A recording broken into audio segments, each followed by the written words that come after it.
ఈరోజు మనం ఈ వీడియోలో ఐరన్ మనిషికి రక్తం ఎందుకు అవసరమో, తగ్గితే ఏమవుతుంది, ఎలా తయారవుతుంది అన్నది సింపుల్గా చూద్దాం. మన శరీరంలో 80% నీరే ఉంటుంది అని తెలుసు కదా. రక్తం తయారవ్వాలి అన్నా కూడా నీటితోటే తయారవుతుంది. దానితో పాటు రక్తం ఎర్రగా ఉండడానికి కారణం హిమోగ్లోబిన్. హిమోగ్లోబిన్ అంటే నథింగ్ బట్ ఒక టైప్ ఆఫ్ ప్రోటీన్. అది అందువల్లే అంటాము ప్రోటీను ప్రతి దానికి ఉపయోగమే. రక్తం తయారవ్వాలన్నా, రక్తానికి ఆ రంగు ఉండాలి అన్నా కూడా హిమోగ్లోబినే ముఖ్య కారణం.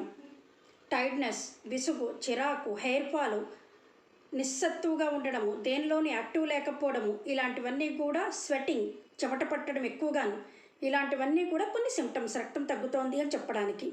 మన శరీరంలో రక్తంతో పాటుగా విటమిన్ B9, ఫోలిక్ యాసిడ్ అనేది మస్ట్ అండ్ షుడ్. ప్రెగ్నెంట్ లేడీస్కి మరీ అవసరము. కారణం ఏంటి అంటే B9 తగ్గితే RBC డెవలప్మెంట్ తగ్గుతుంది. రెడ్ బ్లడ్ సెల్స్ అంటే మన బాడీలో రక్తం 3 రకాలుగా ఉంటుంది. Plasma, RBC, WBC. ఈ మూడిటి మీద ఆధారపడి ఉంటుంది. సర్వసాధారణంగా పిల్లలకి 11.5 to 15.5% ఉండాలి బ్లడ్ అనేది. అదేవిధంగా మగవారిలో చూస్తే 13.5 to 17.5 హిమోగ్లోబిన్ ఉండాలి. వారిలో 12.5 to 16.5 హిమోగ్లోబిన్ ఉండాలి. WHO సర్వే ప్రకారము ప్రతి ఇండియన్ లేడీస్లోనూ దాదాపుగా ప్రతి నెల 16 మిల్లీగ్రాముల రక్తాన్ని మనం కోల్పోతున్నామని ఒక అంచనా.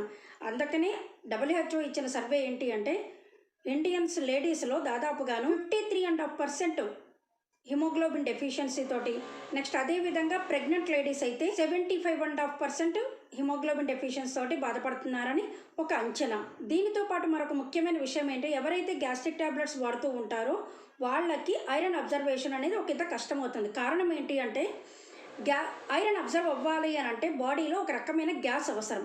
కానీ గ్యాస్ట్రిక్ ట్యాబ్లెట్ వాడేవాళ్ళు ఆ గ్యాస్ట్రిక్ కంట్రోల్ చేసేయడానికని ట్యాబ్లెట్ వాడుతూ ఉంటాం. అందువలనే గ్యాస్ట్రిక్ ట్యాబ్లెట్ వాడే వాళ్ళకి ఐరన్ అబ్జర్వేషన్ అనేది చాలా కష్టతరం అవుతూ ఉంటుంది. సో మనం తీసుకునే ఫుడ్తో పాటుగా సప్లిమెంట్ రూపంలో కూడా మనం ఐరన్ తీసుకోవడం వల్ల వీళ్ళు ఎసిరోలా చెర్రీ ఓన్ ఆర్గానిక్ ప్లాంట్స్లో పండించిన ఎసిరోలా చెర్రీ ద్వారా మనకి మెయిన్ ఇంగ్రీడియంట్ ద్వారా దీన్ని అందిస్తున్నారు.